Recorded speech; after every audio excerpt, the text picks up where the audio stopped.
mo rí nínú àlá mi ẹni yẹn fún mi lówó lójú àlá ó tún fún mi lówó lójú ayé. Oh my God.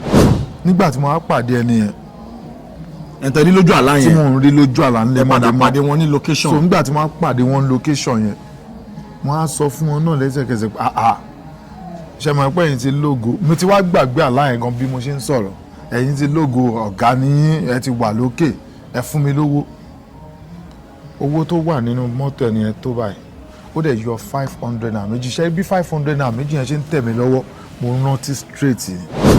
ó ní ẹnìkan tí a jọ ń gbé nígbà yẹn àǹtí Tọ́pẹ́ a máa ń pè wọ́n ní èmi máa ń pè wọ́n ní Sherry nígbà yẹn àǹtí Sherry ọ̀ ká pè wọ́n ní Jásọ́lá nígbà yẹn. ó lè máa yẹ yín o màá là yẹ yín sìn ẹni tí mò ń try láti sọ ní àǹtí Tọ́pẹ́ Àlàbí. No, ẹni sọ̀rọ̀ the same Tọ́pẹ́ Àlàbí tó máa ń kọrin. Yes na àǹtí Tọ́pẹ́ Àlàbí gangan. Okay. Because ibì kan náà ni gbogbo àjọ ń gbé lóògùn tó ló ń gbà yẹn. àti Tọ́pẹ́ Àlàbí ti gbógun tó lú. wọ́n ti gbógun tó lú dáadáa. ní woman kan wá pè mí pé ibo mo ń lọ mo ń lọ sí ilé ni ilé wo ló ń lọ àwọn ọlọ́pàá ti wá sọ́dọ̀ yín wọ́n ti gbé lágbájá mo mọ̀ pé òkè ń ṣọ̀nbẹ́ o wọ́n náà rí kinní kan nílé yín tá a gbọ́dọ̀ sọ. wọ́n náà rí bọ́n lé yín. bọ̀ sí orí ètò Unscripted with Jeff Owólẹ́wà àlejò tí mo gbé wá ní orí ètò lẹ́ni ó lágbára gan. He's an actor, he's a film producer. This guy we go way back. Join me as I welcome the one and only Desmond. kí àwọn ará lé. mo kí yín káàárọ̀ ní gbogbo ibi tí ẹ bá ti ń wò mí ẹ káàsán ẹ káalẹ́ orúkọ mi ni Adédèjì Akínṣekú tí gbogbo èèyàn mọ̀ sí Desmond. ẹ jọ̀ọ́ ká tó proceed Desmond yẹn lèmi máa ń gbọ́ láti ìgbà tí mo ti mọ̀ yín ibo ni orúkọ yẹn ti jẹyọ gangan. ṣe rí Desmond yẹn bí tó ti jẹyọ ó ní agbára ó ti yẹn because way back nígbà yẹn lọ́hùn Ajọ́ngọ́lọ̀ náà máa ń pè mí nínú fíìmù àwọn èèyàn máa pè mí ní Ajọ́ngọ́lọ̀ ọkùnrin ogun tó bá fẹ́ kì tán gbà mí wọ́n á ní Ajọ́ngọ́lọ̀ ọkùnrin ogun ọ̀bẹ̀lẹ́kùn sunkún kẹ́rù ọ̀bẹ̀lẹ́kùn máa ní ẹlẹ́kùn sunkún láàróyè iṣẹ́ jẹ. máa sọ fún wọn pé èmi ò kí ń ṣèṣù ẹ máa kì mí bẹ́ẹ̀ mọ́ so along the line movie ni mo ń ṣe then along the line mo wá dictate pé ó dà pé mo lè kọrin so mo wá ń kọrin káàkiri mo ń kọrin káàkiri then ibo ni orúkọ mo fẹ́ máa jẹ́ kò possible being a musician kéèyàn máa jẹ́ Ajọ́ngọ́lọ̀ so mo wá wá nǹkan kan tó máa like tó máa beautify orúkọ yẹn so mo kàn wọ́n pé Desmond àti gbà yẹn àti mọ́mísì mi ni o àti grandma ni o àti gbogbo ẹbí mi olójú yìí tó rántí pé Dèjì gan mò ń jẹ́ Desmond náà máa ń pè mí. ibo la bí yín sí ibo lẹ ti bẹ̀rẹ̀ school wo lẹ lọ gbà wo lẹ join movie industry ta lọ ga yín.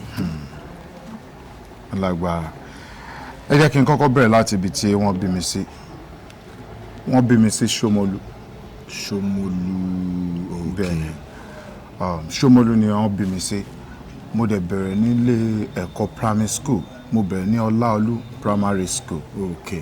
Ọláolú primary school tí mo ti bẹ̀rẹ̀ along the line ìgbà tí a jáde premises mo bọ́ sí Morocco. nígbà tí mo kúrò ní Morocco from Morocco I migrate sí Angos èmi pẹ̀lú àwọn jìgan bàbá ọjà Bàná Kọ́lọ́bọ́ gbogbo àpọ̀gán gbà yẹn ta wà ní Angos. Angos Memorial High School. ó popular gan. God bless you. then ṣẹ́wárí káwá jump sí orí bí mo ṣe bẹ̀rẹ̀ career ayé ti bẹ̀rẹ̀ ṣá. ibi tẹ bẹ́ẹ̀ náà ni à ń lọ sìn ibi tí wọ́n bí yín sí ẹ ti sọ bí ẹ ti ṣe school ẹ ti sọ then journey into the movie industry ń lè máa bá sọ ń sìn. okay ṣe rí bí mo ṣe bẹ̀rẹ̀ movie then mo really appreciate program yìí. ẹ ṣe gan. because tí o bá sí program yìí ọ̀pọ̀lọpọ̀ ò ní mọ bí èèyàn ṣe bẹ̀rẹ̀ àbí ibi tí èèyàn ti ń bọ̀. bẹ́ẹ̀ni. ṣe rí bí mo ṣe bẹ̀rẹ̀ ìrìn àjò movie industry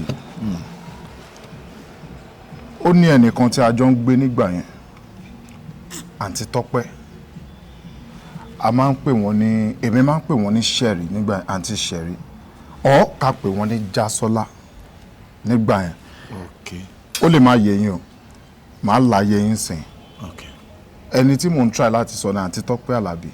No, ẹni sọ̀rọ̀ ṣe the same Tọ́pẹ́ Àlàbí tó máa ń kọrin. Yes na àǹtí Tọ́pẹ́ Àlàbí gangan. Okay. Because ibì kan náà ni gbogbo àjọ ń gbé lóògùn tó ló ń gbà yẹn. àti Tọ́pẹ́ Àlàbí ti gbógun tó lú. wọ́n ti gbógun tó lú dáadáa ìgbà yẹn ni wọ́n wà pẹ̀lú bọ̀dá Lékan lórúkọ ọkọ wọn Ọláoyè Global Concept marketer yẹn ìgbà yẹn náà ń fẹ́ràn gbogbo gbà yẹn àwọn Àlàdé Arómiré ó máa ń wá sílé wa. ẹ máa bá ọ̀rọ̀ yẹn lọ. àǹtí Tọ́pẹ́ wá ń ṣe ṣíṣe kanjọ́ kan nígbà tí wọ́n bí ọmọ tí wọ́n bí. àwọn dẹ̀jọ́ wá everybody wá gbogbo àwọn òṣèré tá a ti ń rí inú fíìmù tẹ́gbẹ́ popular wọn wá wọn á wò pé àǹtí mo fẹ́ máa ṣe fíìmù wọn dá sí mi pé o fẹ́ máa ṣe fíìmù bá ẹ̀yin kò sọ̀rọ̀ màá gbọ̀nà ẹ̀bùrú mo ṣáà gbọ̀nà ẹ̀bùrú. ọ̀rọ̀ àti Tọ́pẹ́ Àlàbí lẹ sọ wọ́n ran ibẹ̀ yẹn so ẹ ti mọ̀ wọ́n kó tó di pé wọ́n di popular Tọ́pẹ́ Àlàbí tí gbogbo wa mọ̀. a ti mọ̀ wọ́n gan nígbà yẹn mo ti mọ̀ because gbogbo gbà yẹn náà ṣe fíìmù má lọ mọ́ kò kú mọ́ yóò dà pé inú fíìmù yẹn náà ti ń jẹ́ Jásọ́lá. àwọn náà máa ń ṣe fíìmù nígbà yẹn. onífíìmù ni wọ́n nígbà yẹn so gbogbo relationship wa jọ wà nígbà yẹn tẹ́pẹ́ everybody jọ wà like ilé wa náà ń gbé lóòótọ́ but àti dàbí family. bí family friends. bẹ́ẹ̀ bí family friends so lẹ́yìn ìgbà tí Ẹgbẹ́ wa rẹ gbé mo ṣẹ̀ wá try láti mingle mọ́ bọ̀bọ̀ kan á wà nílé wa Yọ́ǹbọ̀ náà ń porúkọ ẹ̀ Yọ́ǹbọ̀ yẹn ìyẹn ti ní connection mọ́ àwọn ọ̀dẹ̀jọ́ gbogbo bẹ́ẹ̀mi ṣe ń dọ̀lú ẹ̀ yẹn ìyẹn ti gbé súnmọ́ àwọn yẹn so ìyẹn ló wá sọ fún pé má wọ̀rì pé ṣo fẹ́ ṣe fíìmù mo ní mo fẹ́ ṣe fíìmù ìyẹn wá sọ fún bí mo wá sọ pé mo fẹ́ ṣe fíìmù ìyẹn ló wá lọ connect mi mọ́ No Shaking kọ́lọ̀ ń fi ọ̀run kẹ́ No Shaking wọ́n ti kú nsìn wọ́n kú ní last year. No Shaking tó wà ń Kòròdú. tó wà ń Kòròdú àti Jendor Rose Jendor kan náà. Wow. Yes. kọ́lọ̀ fọ̀run kẹ́ No Shaking. No Shaking ti kú. No Shaking ti kú. May his soul continue to rest in peace. Amen. Amen.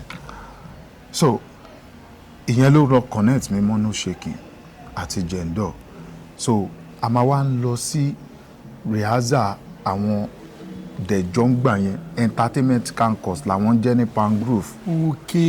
So of which ìtorí pé àwọn tèmi bá wọlé Yọ́ǹbọ̀ yẹn ọ̀dọ̀ àwọn tó tèmi bá wọlé àwọn náà ti kó lọ́dọ̀ àwọn dẹ̀jọ́ àwọn yẹn ń jẹ́ Honey entertainment campus. àwọn dẹ̀jọ́ ń jẹ́ entertainment campus àwọn dẹ̀jọ́ Elémùrè Poster Afọ́ọ̀dù gbogbo àwọn dẹ̀jọ́ everybody gbogbo wọn ló wà ní ibi ọ̀dọ̀ àwọn dẹ̀jọ́ yẹn so No Shaking àti Jendor wọ́n jọ wà lọ́tọ̀. Jendor Rose tó pupa báyìí. àwọn ọ̀gá wa lẹ̀ ń dárúkọ yẹn. àwọn ọ̀gá mi nìyẹn. originally láti lẹ̀ nìyẹn mò ń fa lọ. mo fẹ́ bèrè kankan kẹ́ tó proceed. ṣé tí àǹtí Tọ́pẹ́ Àlàbí bá rí yín sìn wọ́n máa dá yín mọ̀ pé kí ló Adédèjì rè. ṣé wàá mọ ibi tọ́lọ́run tóbi sí pé látijọ́ tí àǹtí Tọ́pẹ́ látijọ́ tọ́lọ́run ti jẹ́ kí ìrìn àjò wọn kó gba ibòmíì àìtí pàdé bí kan sọ wípé àǹtí Tọ́pẹ́ Àlàbí play wọ́n ṣe play tán bíbá yín sí kí n lẹ́yìn dé bẹ́ẹ̀. bọ̀ kò sí bí wọ́n ṣe fẹ́ rí mi tí wọ́n ò ní mọ̀ pé ẹ sí fìlà yín torí ẹlòmíà máa wọ pé ẹgbẹ́ sí fìlà yín sí ẹ jẹ́ ká máa wò báyìí ó yá ẹ jẹ́ ká máa bá ọ̀rọ̀ yẹn lọ ẹ yí báyìí ẹ jẹ́ ká máa bá ọ̀rọ̀ yẹn lọ ẹ yí báyìí ká máa block short. so táǹtí Tọ́pẹ́ Àlàbí bá rí yín bẹ́ẹ̀ ṣe wà yìí wọ́n máa rántí pé Adédèjì gbà yẹn rè. pẹ̀lú ògo Ọlọ́run mi ìyàtọ̀ àti kékeré picture tí mo gbé wá náà rè kò ń ṣe pé èèyàn ń dàgbà tó èèyàn yàtọ̀. ó yá máa bá story yẹn lọ. so ṣe mọ̀ pé nígbà yẹn àwa ń ṣeré yẹn lọ ìgbà tó wá yá tó di that was is it not 98 ṣe nígbà táwa ń bá eré àníyàn yẹn lọ tá à ń ṣe lọ díẹ̀díẹ̀ ìgbà tó wá di 2004 àwọn ọ̀gá mi méjèèjì No Shaking àti Jendor àwọn náà wá ní clash. so nígbà táwọn méjèèjì ní clash so ìkan wá ló ń jẹ́ Honey entertainment campus 1 ìkan ló ń jẹ́ Honey entertainment campus 2 wọ́n á sọ fún ẹ wá ẹ jẹ́ kémi ṣe freedom. ẹ bá mi ya ìwé freedom tèmi kémi máa bá tèmi lọ. kémi máa bá tèmi lọ kí n tètè máa lọ́n tèmi so ok no problem àwa ṣe gbogbo nǹkan tá a fẹ́ ṣe mo wá ń rìnrìn àjò mi lọ ẹ̀ ń jarun pa. mo ń jarun pa lọ mo nínú ń ṣe industry. ogun kan nínú industry so mo wá move wá sí incident kan wá ṣẹlẹ̀ ní side ọ̀dọ̀ wa náà tó jẹ́ kí n kó wá sí side ọ̀nà àgbàdo ń bì báyìí. ok ó ti yé mi. ó ti ń bẹ̀ Ó yé mi. so incident tó ṣẹlẹ̀ pé èmi àti àwọn ọ̀rẹ́ mi kan jọ wà ìkan àmọ́ epo ń fẹ́ wọ́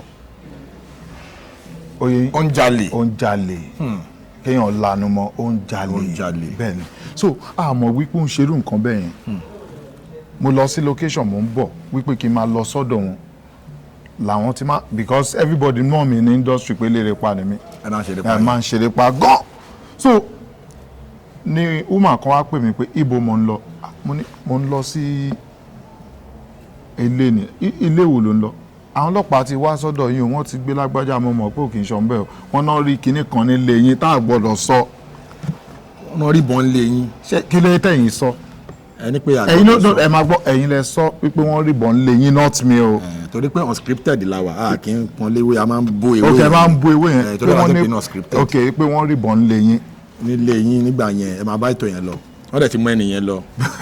ok so wọ́n ti wá mú ẹni yẹn lọ mo á pe mom sí mi bí mo ṣe dèrò èrò apá àbí nìyẹn ṣe wọn nígbà tí mo dèrò apá àbí máa wọ pé báwo mo fẹ́ bẹ̀rẹ̀ láìfù mi tíátà yìí mi lè filẹ̀ mi lè ṣe kíní kankan bẹ́ẹ̀ so wọ́n á ń ṣe tíátà yẹn lọ ẹ̀kọ̀ọ̀kan máa ń lọ sí rìhásà àwọn ọ̀gá mi bọ̀ lédì kan wà ń bíbá ń gbà yẹn Balikis òun náà jọ wà ní rìhásà Balikis yẹn ti kú èmi ò lówó lọ́wọ́ Balikis yẹn máa láàpù mi lọ sí rìhásà máa ra yọ lọ máa lọ sí rìhásà máa tún padà wá so báyìí ń ṣe nìyẹn so later mo wá come across fíìmù kan fíìmù nìyẹn fíìmù yẹn mo ti gbàgbé title ẹ̀ but wọ́n wá kọ that was gbogbo ìgbà yẹn mi àti àwọn Oronto Big Azan Alhaji Bẹ́ẹ̀ bàbá Bísógun everybody ọ̀dọ́ mo wá fìsí ní sáìdì apá bíbá yìí gbogbo àwọn gbàyẹlẹmí àtàwọn Báyọ̀ Múlẹ́rọ̀ gbogbo wa àwọn bouncing mo wá fìsí apá bíbá yìí so nígbà tí wọ́n wà nílé ìjọ kan mo wá wo fíìmù kan wọ́n wá kọ if you want to be an actor call this number àwọn eléyìí onífíìmù ni wọ́n jẹ́ kí n kọ̀ mú nọ́mbà hello Desmond lórúkọ mi orúkọ mi ni Austin Emmanuel ẹ sà mo wo fíìmù yín ni so mo dẹ̀ fẹ́ darapọ̀ mọ́ yín ok no problem ya wá rí mi mo wá lọ rí Austin ní Abúlé Ẹ̀gbá no not Abúlé Ẹ̀gbá Fágbà ṣe nígbà tí mo á dé níbi tí mo ti fẹ́ lọ rí Austin Emmanuel mo rí wọn ìgbà tí mo rí wọn pẹ̀lú Jùmọ̀kẹ́ Kúdáìsí àwa jọ sọ̀rọ̀ ok what do you want actor ni mi o mo ti ṣe freedom mo ti ṣe gbogbo nǹkan tó yẹ kí n ṣe nídìí fíìmù àmọ́ mo fẹ́ wà pẹ̀lú yín wọ́n sì wá ní ó yá kò sí wàhálà a fẹ́ ya fíìmù kan December 25 àti àwọn táìtù bíi méjì kan déètì yẹn ti tòlẹ̀ ra wọn. December 25 yẹn orúkọ táìtù fíìmù ni. December 25 yẹn orúkọ táìtù fíìmù kan bẹ̀rẹ̀ before Mr. White. Before gbogbo àwọn Mr. White ẹ̀yìn lẹ́yìn ni. Before West. ẹ̀yìn lẹ́yìn ni. ok ẹ̀yìn lẹ́yìn ni so pé wọ́n náà fẹ́ ya fíìmù kan December 25 àti fíìmù bíi méjì kan léra pé àwọn ti yà á tẹ̀lé pa àwọn fẹ́ yà á kú pé but kì ń wá kí n mú sùtù wá gbà yẹn tẹ́ bá rí sùtù lọ́rùn mi mo ṣáà kó sínú sùtù kan ni mo wọ̀ kóòtù ni ọ̀tọ̀ ní sùtù máa fit lára tẹ́pẹ́ máa mọ̀ kóòtù bàbá ńlá kóòtù ẹ ṣáà kó sí kóòtù mo ṣáà kó sí kóòtù so mo ṣáà débẹ̀ adẹ̀yà fíìmù yẹn from there Austin wọ́n ní wọ́n bẹ̀rẹ̀ rehearsal ground pé a máa bẹ̀rẹ̀ rehearsal ground kò tí ì sẹ́nì kankan lọ́dọ̀ mọ́ so òun ló ṣe jẹ́ pé tẹ́ bá ń gbọ́ tó bá ń sọ pé àkọ́bí Austin wọ́n máa ń pè mí lákọ̀bí Austin ìdí nìyẹn tó fi jẹ́ pé kò sí bí mo fẹ́ sọ story láyé mi wípé ọ̀gá mi most of people go mọ̀ pé no shaking ipe ló ṣe kí n jẹ ǹjọ́ ni ọ̀gá mi láti bẹ̀rẹ̀ wọn mọ̀. but by popular demand wọ́n máa ń pè yín ní àkọ́bí Austin Emmanuel torí ẹ̀ kì í ṣe ìfẹ́ olúwa tó jẹ́ ọmọ Austin Emmanuel. God bless you látara iṣẹ́ ni mo ti jẹ́ àkọ́bí. ó ti yé mi ó yé tẹ̀síwájú. so èmi nìkan mo wà ń bẹ̀ ń gbà yẹn so later àwa ń gba àwọn èèyàn wọlé ọmọ West wa join everybody wa join so gbogbo èèyàn ṣẹ̀ wá ń wá from different angles. àwọn jacuzzi later làwọn jacuzzi wá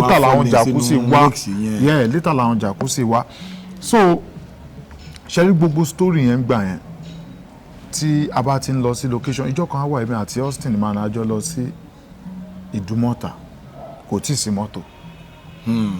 lọ́dọ̀ àwọn mákẹ́tà àwọn èèyàn wá Austin Emmanuel tí wọ́n ń pè mo á sọ statement kan mo ní ọ̀gá ní pẹ́ ra mọ́tò Ọlọ́run adé ṣe of which bàbá náà ti ní plan ẹ̀ pé màá ra mọ́tò dáa pé kíní ti kọjá bẹ́ẹ̀ o ṣe wá rí Austin Emmanuel gbogbo ibi tí wọ́n bá wà báyìí ìkẹ́ Ọlọ́run àti àlàáfíà Ọlọ́run á máa bá wọn. àmín. because ṣe rí gbogbo ọkùnrin láyé tàbí gbogbo èèyàn tó bá jẹ́ ọ̀gá tó bá ti ń wá tí ò bá kí ń wá ìṣubú ọmọọṣẹ́ tó ń wá ìlọsíwájú tó dẹ̀ ń wá pòkè ó yá àfi kó dáa fún ẹ ọ̀gá ni ọ̀gá gidi gan-an. oníkálukú ń ṣe fíìmù lágbàdo but popular actor tí wọ́n mọ̀ ní àgbàdo Austin Emmanuel then. Statement tẹ́ sọ yìí ṣé kò wà controversial torí Ìtẹ̀lẹ̀ náà ti popular as at that time. gbogbo time ten sọ yìí from my own experience. Ìtẹ̀lẹ̀ ti ń gba owó lọ́wọ́ marketer as an established producer. kí wọ́n tó lè máa gbowó lọ́wọ́ marketer nígbà yẹn kò kí ń ṣe nǹkan kékeré o so as at that time ten sọ̀rọ̀ yìí Ìtẹ̀lẹ̀ ti ń gbowó lọ́wọ́ marketer as an established producer. mo kàn chip in ọ̀rọ̀ yẹn kẹ́ tó máa bá story yẹn lọ. God bless you. Sherry Ibrahim Yekini Itele. ọ̀rẹ́ Austin. wọ́n dẹ̀ ní ọ̀rẹ́ ọ̀gá ẹ̀ náà ni. yes. ó ti yẹn ṣe mọ̀ pé mi ò mọ bóníkálukú ṣe bẹ̀rẹ̀. along the line mo meet Austin tí mo dẹ̀ mọ̀ pé ọ̀gá mi torí gbogbo company tí ẹ bá ti ṣiṣẹ́ láyé yìí gbogbo ẹni tó bá ti jẹ́ olórí company yẹn lọ̀gá yín. bẹ́ẹ̀ni. so mi ìdẹ̀ mọ̀ bí Ìtẹ̀lẹ̀ náà ṣe bẹ̀rẹ̀. of course. but ọ̀rẹ́ Austin ni Ìtẹ̀lẹ̀ ọ̀rẹ́ làwọn méjèèjì so ọ̀rẹ́ ọ̀gá mi náà ni. then I respect him a lot. nǹkan tó wá ṣe lórí level yẹn pé fine everybody mọ̀ pé a ti wo Ìtẹ̀lẹ̀ a ti wo kò ṣeé mú. ẹ̀yìn ìgbà yẹn lẹ́kùn mẹ́ta. but ìyàtọ̀ wà nínú star yàtọ̀ sí noticing actor. recognized star. actor ó ti ń bẹ̀ then nígbà yẹn lọ́hùn the only actor tí gbogbo èèyàn mọ̀ tí wọ́n recognize jù òun ni Austin fine Ìtẹ̀lẹ̀ ti wà Ìtẹ̀lẹ̀ ti ń ṣe nǹkan ẹ̀ kí àwọn àti Austin kí wọ́n tó jọ pàdé. torí ẹ̀rà tẹ̀ ń sọ yìí ṣẹ̀bọ̀ pé mi náà wà nínú scenario yẹn so now ẹkùn mẹ́ta ó blow títẹ̀lẹ̀ ti di ìlú mọ̀ọ́ká nígbà yẹn ẹkùn mẹ́ta ọ̀dẹ̀ kí n ṣe ẹkùn mẹ́ta is very influential débi pé tó máa ń sọ̀rọ̀ film tó bá ti ní ṣe pẹ̀lú cultism crime ẹkùn mẹ́ta jẹ́ kan lára wọn nígbà yẹn tó jẹ́ pé wà lára àwọn fíìmù tẹ́ pé ìgbà tó jáde everywhere burst so mo ń tún try láti chip in àwọn kìnìún yẹn wọ́n lè bá fi balance ẹ̀ lára wọn mo understand analysis yín. Sherry okay for example nígbà tí mo ya fíìmù àwa mẹ́rin ó milẹ̀ of course everybody mọ̀ pé mo ya fíìmù inú market gan-an mọ̀ but continuity yẹn kò sí láti fi jókòó as a celebrity as a star. ó yẹ kí n ṣe follow up. ṣé wàá rí Ìtẹ̀lẹ̀ gbogbo fíìmù títẹ̀lẹ̀ ń drop on it but kò ń ṣe ní ìtẹ̀lé. ẹ máa bá analysis. ó ní bẹ́ẹ̀ ṣé wàá tẹ bá ń drop fíìmù tí ó bá ti ṣe ìtẹ̀lé ó ti ní bẹ́ẹ̀ àwọn èèyàn á máa. ó yàtọ̀ sísìn everybody mọ̀ wípé ẹni tí wọ́n ń sọ ń sìn Ìtẹ̀lẹ̀ ni yeah, no doubt. ó yẹ bẹ́ẹ̀ no doubt everybody mọ̀ pé ẹni tí wọ́n ń sọ ń sìn Ìtẹ̀lẹ̀ ni so ṣọwọ́n nǹkan tí mo fẹ́ sọ pé ní ọdún kan antala ni wọ́n pè mí pé hello Desmond monisa boy yeah brain boy Ìtẹ̀lẹ̀ yìí ọmọọṣẹ́ Austin yẹn kò pè mí bàbá mi èmi ni mo ṣe sọ fún antala nìyẹn wípé Ìtẹ̀lẹ̀ ò kí ń ṣe ọmọọṣẹ́ Austin o pé ọ̀rẹ́ ni wọ́n o mi mọ̀ because ṣe mo reason tó fi jẹ́ bẹ́ẹ̀ pé because Austin ló ń ṣe fíìmù tó jẹ́ pé gbogbo wa máa ń kó síbẹ̀ ń gbà yẹn ṣe dẹ̀ mọ̀ pé tí continuity ò bá ti sí kò sí nǹkan tó ń jẹ́ star star tá à ń sọ lé ni pé celebrity ni lágbájá o tàmẹ̀dò celebrity continuity ni kò jẹ́ ń gbádùn lóbìnrin ń gbà fún un oyin bẹ́ẹ̀ wọ́n ń ṣe kíní ẹ̀ back to back but then mi ò sọ pé Tẹ̀lẹ̀ ò sí bẹ́ẹ̀ gbà mi ò sọ pé Tẹ̀lẹ̀ ò tí máa produce but actor ta lè sọ pé actor ni lágbàdo tí wọ́n mọ̀ lágbàdo ń gbà yẹn Austin Emmanuel. That was the era of Mr. White. kátẹ̀ tó ṣe Mr. White ara. Oya ẹ fún mi láwọn àwọn movies tí ẹ ń sọ̀rọ̀ pé ó lámìlaka yẹn tí Austin ṣe. àṣẹ agbára ń gbà yẹn. agbára yes tí Austin lo. Fathia Balogun. àti Ogogo. àti nínú Samura láti lo. Samura láti lo Uncle T. a ṣe ìkànnì. okay. ìkànnì so many films wà tá a ṣe ń gbà yẹn. Samura agbára ìkànnì ẹ̀yìn ìgbà yẹn lẹ ṣe ni Austin ṣe Mr. White. yeah Mr. White ọ̀gá ńlá ọmọ Cairo so oríṣiríṣi fíìmù nígbà yẹn tí a ti ṣe ó yé bẹ́ẹ̀ so ṣẹwárí Ìtẹ̀lẹ̀ àti Austin nígbà yẹn ọ̀rẹ́ ni wọ́n. no doubt. ẹ jẹ́ kí n wọnú story kan a lọ sí Àjà ńgbà kan. ok ẹ fèsì ẹ máa sọ. so bá a ṣe lọ sí Àjà nígbà yẹn Ògbólúkẹ́. the same Ògbólúkẹ́. yeah ọ̀gá ọ̀gá ni yeah Ògbólúkẹ́ tí a mọ̀ sí gbogbo a mọ̀ sí bàbá Kọ́lé Oṣólé ni Ògbólúkẹ́ àti Ìtẹ̀lẹ̀ Ibrahim Yekini Kọ́lé Oṣó one wọ́n jọ ní issue kan nígbà yẹn ṣẹwárí issue tí wọ́n ní yẹn Austin Emmanuel wá step in sórí issue yẹn ó gba náà Ògbólúkẹ́. kí ló ṣẹlẹ̀ lórí set àbí. lórí set ní location ni kí ni ẹ ṣáà ṣẹlẹ̀ green so Austin dẹ̀ níwà kan pé tí ẹ bá jẹ́ ọ̀rẹ́ Austin ẹ̀yin náà mọ̀ Austin tẹ́ bá jẹ́ ọ̀rẹ́ tímọ́tímọ́ Austin tí ẹni yóò kì í ṣe ọ̀rẹ́ yín tí èmi wá ń bá tẹ́yìn wá jẹ́ pọ̀ ọ̀rẹ́ tímọ́tímọ́ Austin tẹ́mi wá ń bá yín jà automatically Austin máa bá mi jà kí ló tó ń bọ́ ọ̀rẹ́ mi jà Boston ṣe máa ń live life ẹ̀ nìyẹn but now kí ni wọ́n á fẹ́ fàyọ ní wípé gbogbo ìgbà yẹn lọ́hùn ìjà yẹn lọ vùú but now lẹ́nìí Ìtẹ̀lẹ̀ the icon Kọ́lé Oṣó one àti Ògbólúkẹ́ bàbá Kọ́lé Oṣó they are now best of friends ó ti yé yín Austin Emmanuel nǹkan tí inú mi ṣe máa ń dùn fún ọ pé ẹ máa bá ọ̀rọ̀ yín lọ. ṣé wàá rí Ìtẹ̀lẹ̀ the icon Kọ́lé Oṣó one àti Ògbólúkẹ́ bàbá Kọ́lé Oṣó they are now best of friends.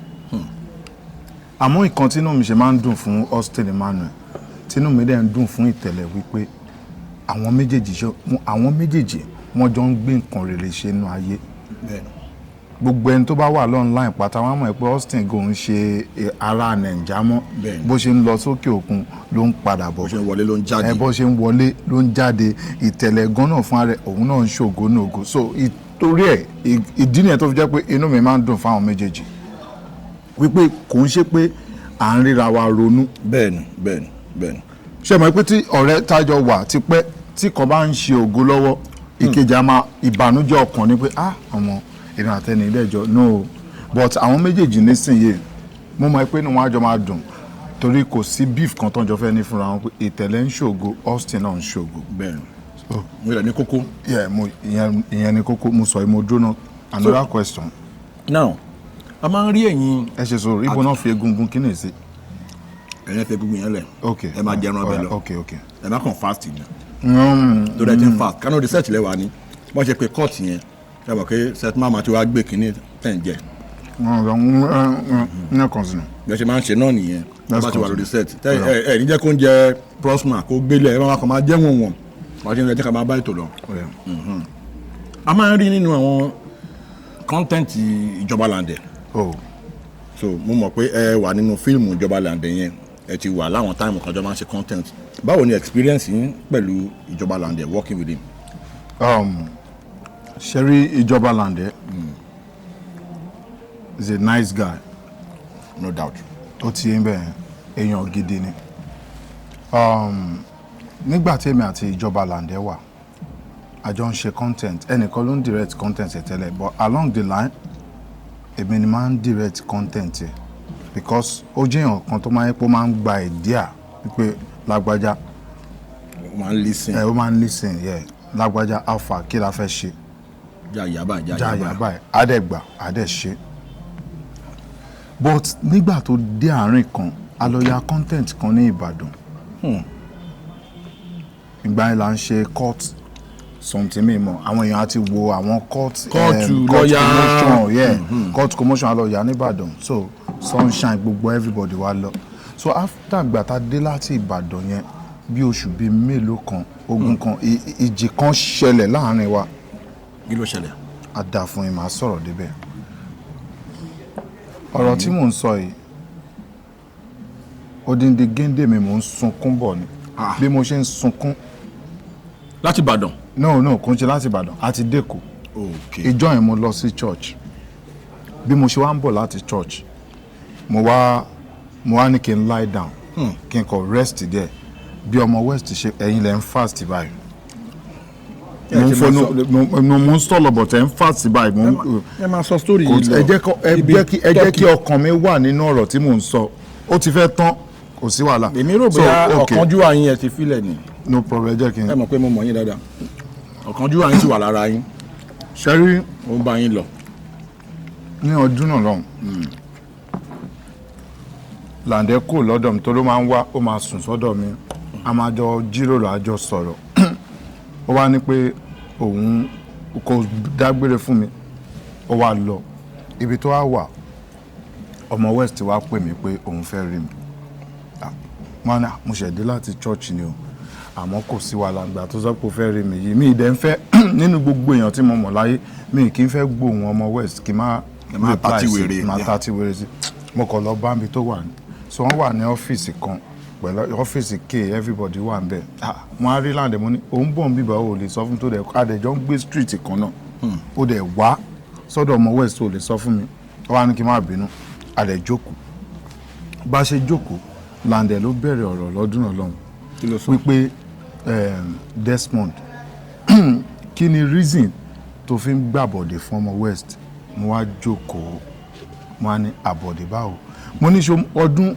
favour mi ń sìn yìí ó ti pé 15 years báyìí. ní ọmọ yín. ọmọ mi ó ti pé 15 years èmi àti ọmọ west àti wà before kí favour tó délé ayé. so ní ìtò túmọ̀ sí pé èmi àtọmọ west bá wo relationship wa àti máa wà bí i báyìí mọ́ ọdún tá a wà yìí àti wà bí i 20 years. tẹ́tí mọ́ra tẹ́tí jọ ń bára yín bọ̀ gẹ́gẹ́ bí ọ̀rẹ́. máa ní kí ni ọmọ west fẹ́ ṣe fún mi tí fẹ́ fi gbàbọ̀dé fún ọmọ west ra mọ́tò èmi ni mo kọ́ ní mọ́tò èmi mo kọ́ ní driving a máa jà nínú mọ́tò a máa jà tí máa gbé ṣépè tóun náà máa gbé mi ṣépè tá a máa wojú ra wa ká tó dé location bí tá à ń lọ a máa yanjú ẹ̀ mo ní sọ irú èèyàn bẹ́ẹ̀ yẹn tó jẹ́ pé ìjáwó kí n pẹ́ àṣẹ máa jà kí ni mo fẹ́ ṣe tí mo fẹ́ fi dá wa ní kí n ṣe sùúrù kóun play voice note kan fún mi èmi pé ìyàwó ọmọ west orí mi kọ́kọ́ laago pé ṣẹ̀dẹ̀ rí mo ṣe wà mo jẹ́ nǹkan tẹ́ pé yàtọ̀ sí pé bí àjọ ń ṣe tíátà gbogbo àjọ rẹ̀ ìyàwó lẹ́yìn bẹ́ẹ̀ ṣe wà mí lè ní nọ́mbà ẹ̀. bí i personally wà ní nọ́mbà ẹ̀. bẹ́ẹ̀ ni personally mi lè ní nọ́mbà ẹ̀. bá a ṣe ń sọ̀rọ̀ láàárọ̀ yìí sí bí mo ṣe ń sọ̀rọ̀ ní bá a ṣe jọ ń sọ̀rọ̀ mi ní nọ́mbà ìyàwó ọmọ west.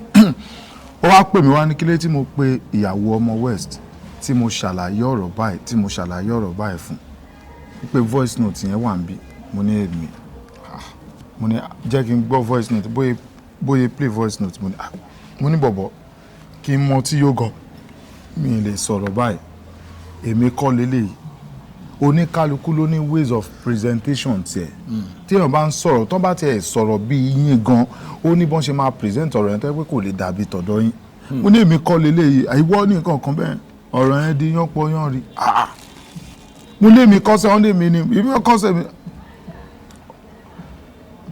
àwa fa ọ̀rọ̀ yẹn títí wọ́n á ní mo ní nọ́mbà tẹ́sọ́ pé tíráàkì gan ẹ jẹ́ kí n wò kò tún jọ nọ́mbà mi ì rí nọ́mbà yẹn rí lájẹ́ so kí máa fẹ́ fàyọ pé ṣe mọ̀ pé wọ́n tíráàkì nọ́mbà yẹn bẹ̀ nọ́mbà yẹn dẹ̀ ń ṣò pé èèyàn yẹn náà wà láàrin ní vicinity yẹn which means èmi tí wọ́n ti fi allegation yẹn kàn náà ní mo wà ń bẹ̀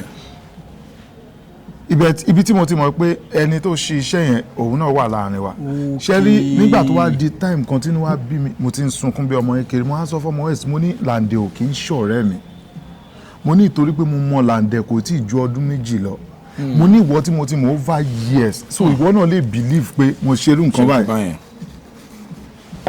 mo á kó ń bẹ̀ bí mo ṣe ń lọ ni mo ń sunkún lọ torí mi lè control ara mi mọ́ ibi tó lọ́run wá tẹ́rù ọlọ́run ti wá bá mi ni wípé bóyá ẹni tó wá ṣiṣẹ́ ẹ̀ lọ́dún náà lọ́hùn ó ń tẹ̀lé mi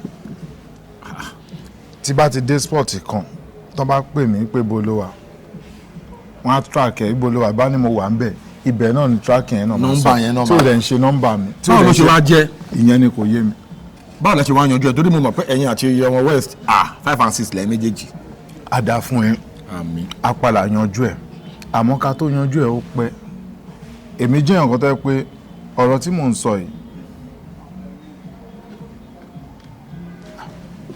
mo sọ fọ́lọ́run nígbà náà lọ́hùn mo ní tó bá jẹ́ pé mi mo ṣe gan tí mi ò bá mọ̀ mo ní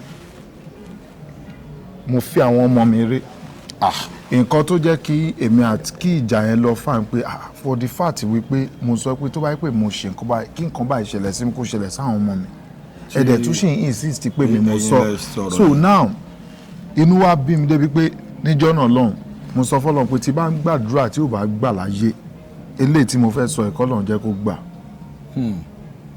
mo dẹ̀ sọ fọ́lọ́run pé gbogbo àwọn tó péjọpọ̀ tájọ wà ní gáàdì yẹn àtèmi tó bá jẹ́ pé mo sọ báyìí ni kò ṣe rí fún mi tó bá jẹ́ pé ìmọ̀ wọn ni báyìí ni kò ṣe rí fún wọn oye mẹ́rin but ọlá ọ̀rọ̀ tá à ń sọ lẹ́yìn tó bá jẹ́ pé bí one or two things affect oníkálukú wa àtèpè tá a ti ṣẹ́ ni kí ọlọ́run bá kó bá wa pa ègún rẹ kó pa èpè rẹ torí pé mo ṣépè ìjọ náà. kí wàá ní relationship ẹ̀yin àti ọmọ west àti Lande báyìí lẹ́nu. relationship èmi àti ọmọ west ó ń lọ Lande jẹ́ nǹkan tó jẹ́ pé òun náà èèyàn bíi Austin Emmanuel ni tí ẹ bá ń bá Lande rìn tí ẹ bá ní iṣu kan ó máa gbé sórí ni then Lande àjọ ń gbé ládùúgbò mo try láti sọ fún Lande kíní yìí mi ò mọ̀ ń pa ẹ̀ tí bá mọ̀ ń pa ẹ̀ mi ì ní ṣe báyìí irọ́ ni Desmond bá ṣe jọ nífẹ̀ẹ́ ara wa tó fuck up ó ṣe kí ni mo ní ó dẹ̀ tún ṣì ń sọ pé mo fuck up okay no problem so èmi àtọmọ west ìtorí wípé nínú ọ̀rẹ́ tó wà ó ti yẹn bẹ́ẹ̀ nínú ọ̀rẹ́ tọ̀rẹ́ wà yẹn ibẹ̀ láti lọ yanjú ọ̀rọ̀ wa. So Yorùbá yẹn ó láwọn tó yé nínú ọ̀rẹ́ tó wà so níbi tọ̀rẹ́ tó wà sí yẹn láti lọ yanjú ọ̀rọ̀ wa so nígbà tá a bá yanjú ọ̀rọ̀ wa kò dàbí bọ̀ ọmọ west ó jù mí lọ ó pè mí ọ̀gbẹ́ni ọ̀rẹ́ ni wá o bọ̀ àṣẹ ń tàn ṣáàmọ̀ pé mo jù ẹ lọ fíbẹ̀ lẹ̀ ó ti lọ mo ní west kò sí wàhálà ó ti lọ ìtorí pé kò sí bí èèyàn ṣe lè ṣẹ̀mí tó láyé mi ò nínú tó ń gbéyàn sí torí mi ò mọ bọ́n ṣe ń ronú nǹkan tó ti ṣẹlẹ̀ ti pẹ́ kí n ṣẹ̀ wá máa nù irọ́ èmi àtọmọ ẹ̀sìn yọjú ra but àyanjú ọ̀rọ̀ wa relationship èmi àtọmọ west ó dánmọ́rán relationship èmi àti Lande náà ó dánmọ́rán because of recent bó ṣe wà ní London ó pè mí ó ti dé báyìí bọ̀ kó tó dé láti London ó sì pè mí àìjọ sọ̀rọ̀ kí ni ọ̀rẹ́ mi so ìgbà tó dé náà mo mọ̀ ìgbà tó dé. now kí ni the most challenging experience yín so far. tẹ́lẹ̀ gbàgbé mọ́ tẹ́ bá rántí. tí mi ò lè gbàgbé. ẹ fún wa ní one or two. wọ́n máa ń sọ̀rọ̀ pé èèyàn máa ń face challenges àbí èèyàn máa ń face ogun. Ó pọ̀ bọ́ ẹ jẹ́ kí n sọ ẹyọ kan tí mi lè gbàgbé láyé mi. Okay. Tó dẹ̀ ṣẹlẹ̀ ní many locations. Èmi ò mọ irú ọwọ́ tí wọ́n fi kàn mí. Mi ò mọ irú ẹni tó ranjú mọ́ mi. Mi ò mọ irú ẹni tó nawọ́ sí mi. Ní ọdún náà lọ́hùn. Kí ló ṣẹlẹ̀? Kò sí location tí wọ́n bá pè mí sí. Wọ́n máa pè mí ni wọ́n á finú fẹ́dọ̀ pè mí pé Desmond wá bá wa ṣiṣẹ́ báyìí. Màá dẹ̀ dé location. Wọ́n dẹ̀ máa ya odindi fíìmù lójú mi. Wọn ò dẹ̀ ní pè mí sórí set. Wọ́n á dẹ̀ ní lọ́kàn pé ó dà pé mo ti ṣiṣẹ́. Bí mi ò ṣe mọṣẹ́ ń ṣe tó yìí tí mi ò mọ àti tó yìí kò sí ti bá àti ń bí báyìí káwọn èèyàn máa notice pé ẹnìkan sọ̀rọ̀ ń bẹ̀rẹ̀. Bẹ́ẹ̀. Kíní yẹn wá ó kọ́kọ́ ṣẹlẹ̀ ní location àkọ́kọ́ mo kọ́kọ́ wò pé ẹjọ́ ń tọ́ Ọlọ́run kò yé mi o. PM ẹ wá bá ń gbà but àrùbá mo bẹ ti ṣiṣẹ́ tẹ́lẹ̀ ní kankan iṣẹ́ tẹ pè mí tí òun ṣe pé ẹni fún mi lówó. Ẹ wá rò bóyá mo ti ṣe. Ẹ wá rò pé mo ti ṣiṣẹ́ how come mi kọ́kọ́ rò kàn sí ẹlẹ́ẹ̀kejì ṣẹlẹ̀ bẹ́ẹ̀ ẹlẹ́ẹ̀kẹta náà tún ṣẹlẹ̀ bẹ́ẹ̀ ẹlẹ́ẹ̀kẹrin wọ́n á sáré jáde mo pe àdúrà mo ṣe oríṣiríṣi nǹkan kó tó wá di pé kíní ẹ̀ wá ń change díẹ̀díẹ̀ ṣé wá rí kó tó di pé challenges yẹn bẹ̀rẹ̀ mi ì ní dárúkọ ẹni yẹn àmọ́ mo rí ẹni yẹn nínú àlá mi. Ẹ tó ṣiṣẹ́ burúkú yẹn. Mi ì wá mọ̀ bí òun ló ṣe o mo rí nínú àlá mi ẹni yẹn fún mi lówó lójú àlá ó tún fún mi lówó lójú ayé. Oh my God. Ẹ lálàá pé ẹ̀rẹ́ ènìyàn fún yín lówó lójú àlá. Ó tún fún mi lówó lójú ayé. Gbàtẹ́ tún jí náà lójú ayé náà ẹ tún rí ẹnìyẹn náà. Ó tún fún mi torí ológo ńlá lẹ́ni yẹn kó tó di pé gbogbo àjálù yẹn bẹ̀rẹ̀ sí ń ṣẹlẹ̀ sí mi. Gbogbo ọ̀rọ̀ tí mò ń sọ yìí kò ń ṣe exaggeration kò ń ṣe film. Nígbà tí màá bẹ̀rẹ̀ àlá yẹn mo bẹ̀rẹ̀ pé ẹni yẹn ń fọṣọ. Nígbà tẹ́ni yẹn ń fọṣọ lójú àlá yẹn mo á fẹ́ tọ́ bọ aṣọ yẹn ó wá ní mi ò lè bóun fọṣọ mo ní àfi dandan kí n bẹ́ẹ̀ fọ. Ó wá lé mi mú fún mi lọ́rùn ìgbà tí màá jí sójú ayé ó dàbí ẹni pé wọ́n ṣe yọwọ́ nínú ọrùn mi ni. Ìyẹn ni ọjọ́ àkọ́kọ́ tí màá kọ́kọ́ là láyẹn. Ọjọ́ kejì tí màá tún là láyẹn kò ń ṣe ọjọ́ yẹn ò tẹ̀léra wọn. Ìgbà ìkejì tí màá tún là láyẹn mo lálàá pé ẹni yẹn wà ní location. Èmi náà wá dé sí agbègbè wọn gbà wọ́n ń ṣe fíìmù bí onífíìmù lèmi náà ẹni ẹ wá lé mi kúrò ní location pé kí n kúrò níbí mo ní kúrò níbo iṣẹ́ tí mò ń ṣe oní kí n kúrò níbẹ̀ ó fagídí lé mi kúrò lójú àlá yẹn. Ìgbà tí máa rí ẹni yẹn nínú àlá mi lẹ́lẹ́kẹta ẹni yẹn jókòó sí ìdí mọ́tò ó wá ń sọ fún mi wípé tí n bá fún ẹ lọ́nà ò ní lọ. Mo wá ń sọ fún lójú àlá yẹn mo ní kí ni mo ṣe fún yín tẹ́ fi sọ pé mi ò ní lọ. Ìyẹn jẹ́ ìgbà kẹta. Ìgbà kẹrin tí máa rí ẹni yẹn lójú àlá yẹn mo ṣe kárátà wèrè ní ojú àlá fíìmù yẹn òun náà ṣe kárátà wèrè èmi ti wá síwájú ẹ̀ ṣiṣẹ́ tán mo á dúró síbi ẹ̀gbẹ́ mọ́tò kan èmi àti ọmọ West nínú àlá yẹn a dúró sẹ́gbẹ́ mọ́tò kan nígbà tá a dúró sẹ́gbẹ́ mọ́tò òun náà wá ṣe tó wá fẹ́ máa lọ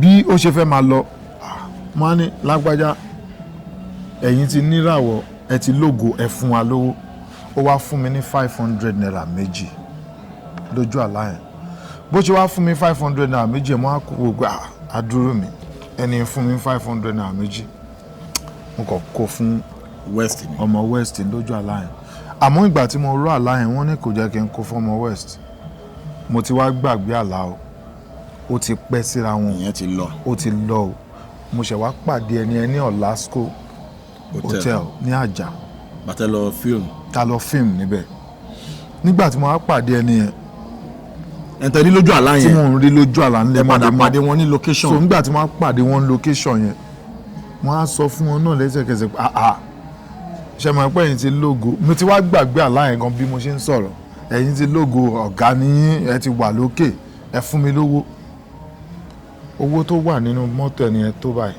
ó dẹ̀ yọ 500 naira méjì ṣe bí 500 naira méjì yẹn ṣe ń tẹ̀ mí lọ́wọ́ mo rántí straight ni.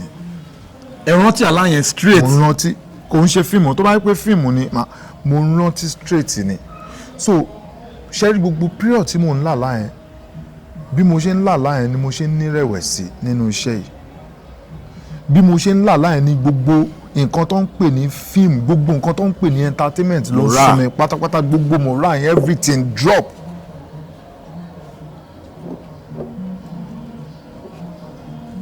èmi ò mọ mi ò until ìgbà tẹ́ni yẹn fún mi lówó lójú àlá mo ṣẹ̀ tó mọ̀ wípé àbí lóòótọ́ là láì ní ìtorí wípé èmi mo lẹ́bùn àlá ìgbà míì tí nǹkan bá fẹ́ ṣẹlẹ̀ sí mi mo ti máa ń rí àmọ́ mo gọra mi púpọ̀ torí pé mi ìdẹ́ni tí mò ń fọ̀rọ̀ lọ mi níbi tí mò ń sáré sí. lójú ayé ẹ gba owó yẹn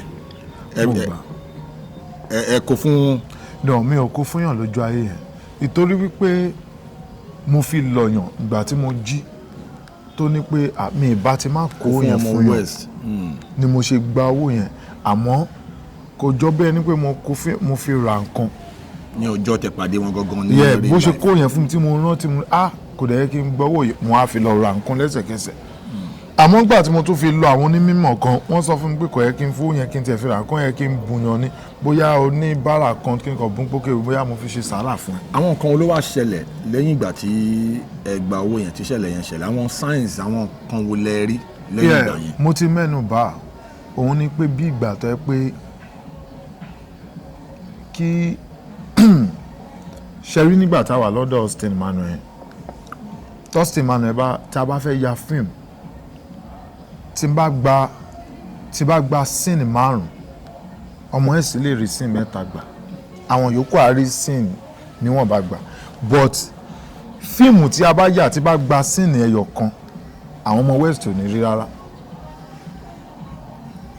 ipe bí a mo gba scene ẹyọ kan nígbà ó dà pé fíìmù yẹn tight òun ló ṣe jẹ́ pé ó máa ń dùn Austin Emmanuel lẹ́nu pé kò jẹ́ kí n má súnmọ́ òun ó jẹ́ kí n súnmọ́ wọn lóòótọ́ àmọ́ ọ̀nà yẹn jìn síra wọn mo ṣe voice note kan fún wọn mo ní kò ń ṣe torí pé mo jìn sẹ́yìn kẹfì pé mo jẹ́ ọ̀tá yín mi ò kí ń ṣọ̀tá yín mi ò dẹ̀ gbàdúrà kó bàjẹ́ fún yín kó máa lọ síwájú ni àmọ́ kì í ṣe gbogbo ẹni tó ń súnmọ́ yàn tó ń rẹ́rìn sí yàn ló fẹ́ kó dáa fún yàn lórí lè fẹ́ràn yàn and he said okay I'm a hold meeting mo dẹ̀ ní mo ti gbọ́ yín sà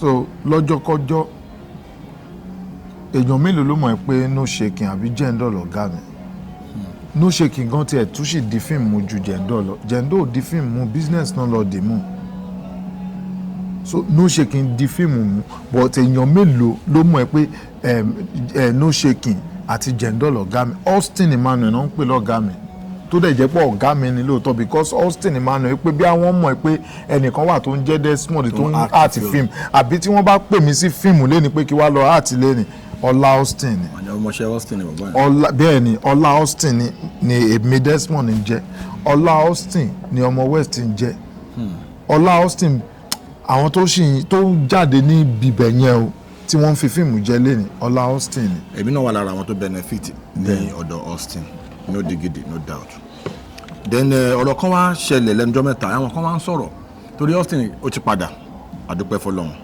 ó ti bẹ̀rẹ̀ sí ní ṣe àwọn productions ó ti ń ṣe kí n rí nínú productions àwọn films Austin lẹ́nujọ́ mẹ́ta àwọn ló ń ṣẹlẹ̀. ṣe rí nǹkan tó ń ṣẹlẹ̀ lórí aspect yẹn pé mo ti mẹ́nu bàálẹ̀ nǹkan yẹn ẹ̀ jìnnà pé a jìnnà síra wa Austin Emmanuel wọ́n ń gbé ní Kòròdú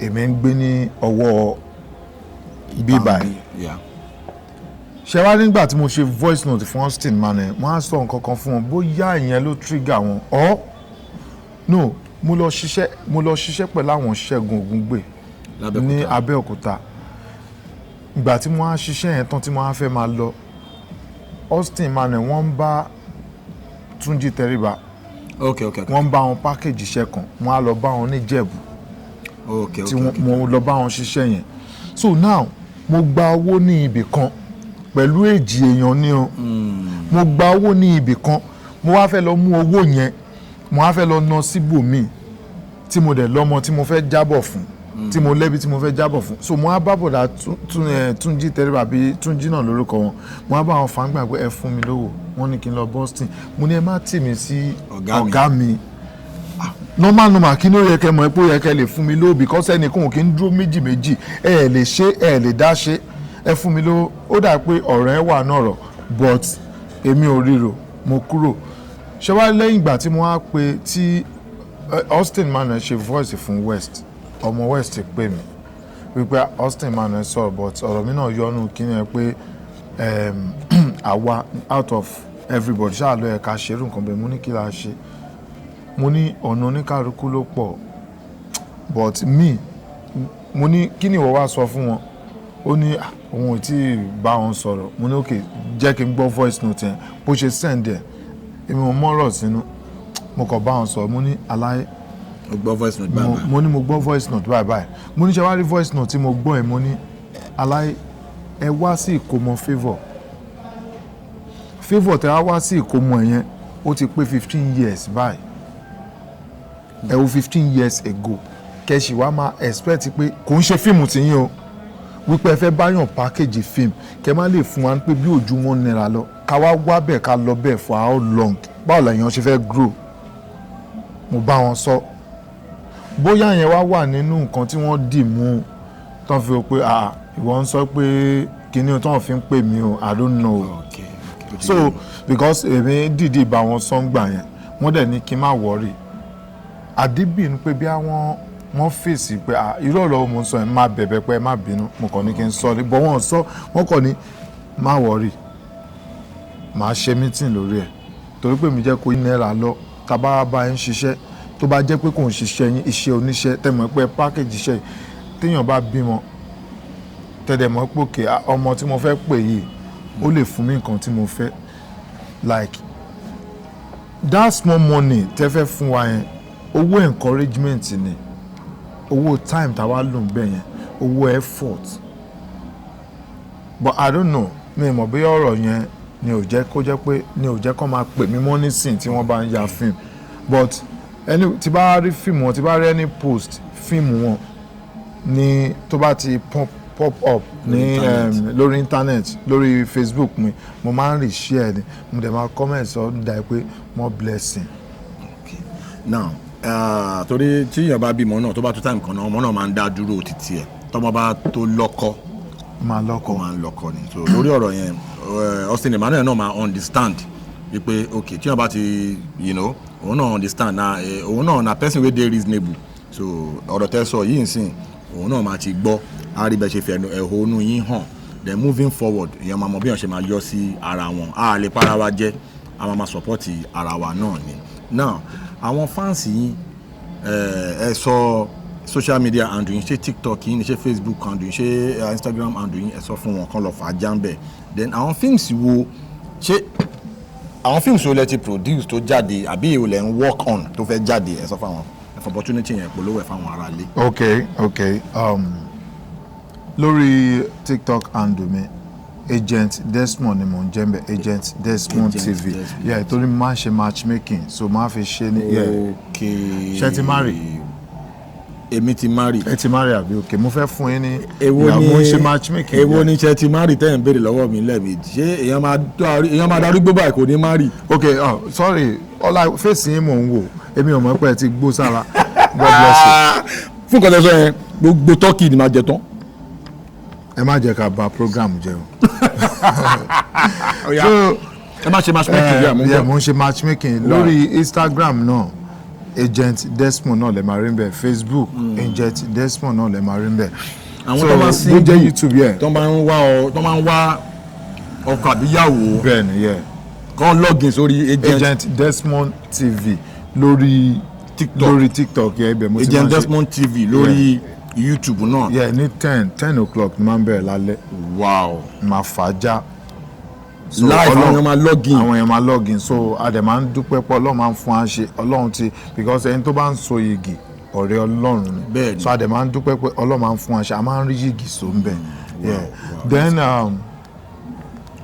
mo ń ṣiṣẹ́ lórí project kan náà tí mo fẹ́ bẹ̀rẹ̀ báyìí. òkè ẹ̀ tí yà mi ò tí yà òun ni agent Desmond yẹn because agent Desmond ebi torúkọ yẹn ti jáde pé ó ní one content kan ti máa ń yà tó jẹ́ pé agent to tenant ni ó ti ń bẹ̀ so yeah agent to tenant ni so mo á fẹ́ sọ di YouTube film yeah kí n máa drop links yẹn káwọn èèyàn máa lọ wò ó yeah then èyí tí ó jáde ní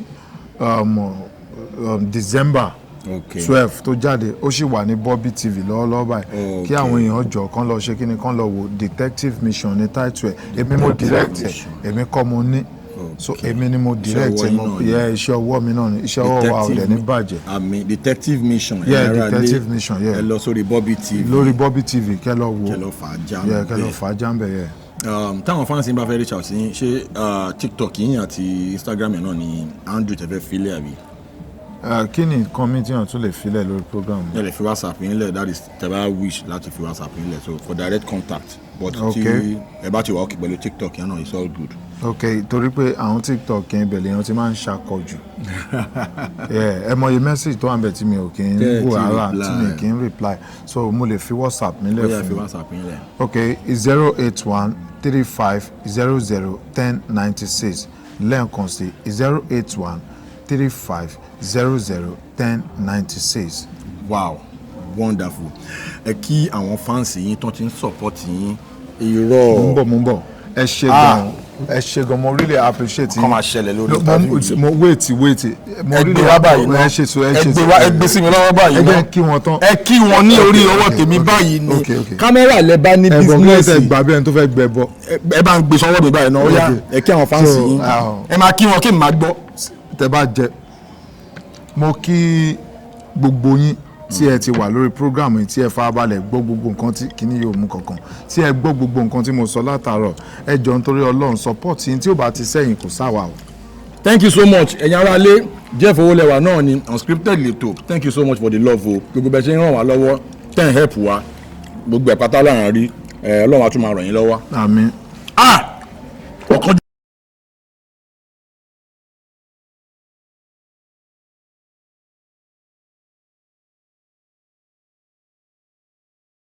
Please subscribe to my YouTube channel and press the notification button.